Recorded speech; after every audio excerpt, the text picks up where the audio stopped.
सेवानिवृत्ति के बाद रामलाल जी ने अपनी बीवी राम कटोरी के साथ आईसीआईसीआई बैंक में एक जॉइंट अकाउंट खुलवाया। जॉइंट अकाउंट में रिटायरमेंट बेनिफिट के 50 लाख रुपए जमा हुए और नियमित पेंशन भी प्रारंभ हो गई। रामलाल जी ने एक दिन अपनी बीवी को ऑनलाइन बैंकिंग का सारा सिस्टम समझाया, साथ ही ओटीपी का महत्व भी बताया और बताया कि जब तक मैं जिंदा हूं तब तक इस पर आधा हक तुम्हारा भी है, और सख्त हिदायत भी दी कि किसी भी स्थिति में कभी भी किसी के साथ ओटीपी शेयर न करना। एक दिन रामलाल जी अपना मोबाइल घर पर ही भूलकर कहीं बाहर निकल गए। 3-4 घंटे बाद जब वे लौटे तो आते ही राम कटोरी से पूछा, कोई कॉल तो नहीं आया था? राम कटोरी ने बोला, बैंक वालों का आया था। रामलाल जी घबराते हुए बोले, ओटीपी से संबंधित तो नहीं था? राम कटोरी गर्व से बोली, अरे वाह, आप तो बड़े स्मार्ट हो। हाँ, ओटीपी ही पूछ रहे थे और कह रहे थे कि हमारे बैंकिंग स्टेटस को सिल्वर से हटाकर डायमंड में डालना है, जो हमारे लिए बहुत बेनिफिशियल रहेगा। रामलाल जी मंद स्वर में बोले, हे भगवान, कहीं तुमने उनको ओटीपी तो नहीं बता दिया?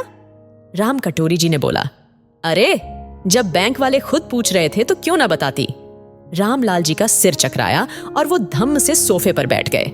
रामलाल जी हड़बड़ाकर मोबाइल हाथ में लेकर बैंक अकाउंट चेक करने लगे और साथ ही बड़बड़ाए, अरे महात्मन, गए अपने सारे लाखों रुपए, आज गए।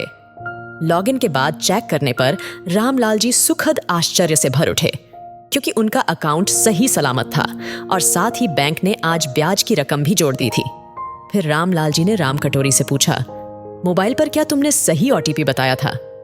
राम कटोरी, हाँ जी, बिल्कुल सही बताया था। बैंक वाले बार बार मुझसे कह रहे थे कि फिर से चेक करके सही ओटीपी बताओ, लेकिन मैंने कहा कि चेक करके ही बताया है। फिर पता नहीं क्या हुआ, फोन पर बोलने वाला मुझ पर चिल्लाने लगा और गालियां बकने लगा, तो मैंने भी गुस्से में आकर फोन काट दिया। रामलाल जी बोले, क्या था ओटीपी? राम कटोरी ने बोला, ओटीपी तो 8406 आया था, लेकिन अपना जॉइंट अकाउंट है ना, तो मैंने अपना आधा ओटीपी 4203 ही उन्हें बताया। रामलाल जी ने अपनी बीवी का माथा चूम लिया और उसकी पीठ थपथपाते हुए बोले कि बीवी हो तो ऐसी, वाकई में तुम मेरी अर्धांगिनी हो। दोस्तों, हमारे देश में बहुत सारे तथाकथित धार्मिक गुरु अपने अनुयायियों को गुरु दीक्षा के रूप में या तो कोई मंत्र बताते हैं या कोई सीक्रेट कोड वर्ड, और अपने अनुयायियों को सख्त हिदायत देते हैं कि ये हमारा ओटीपी है, किसी से भूलकर भी शेयर नहीं करना।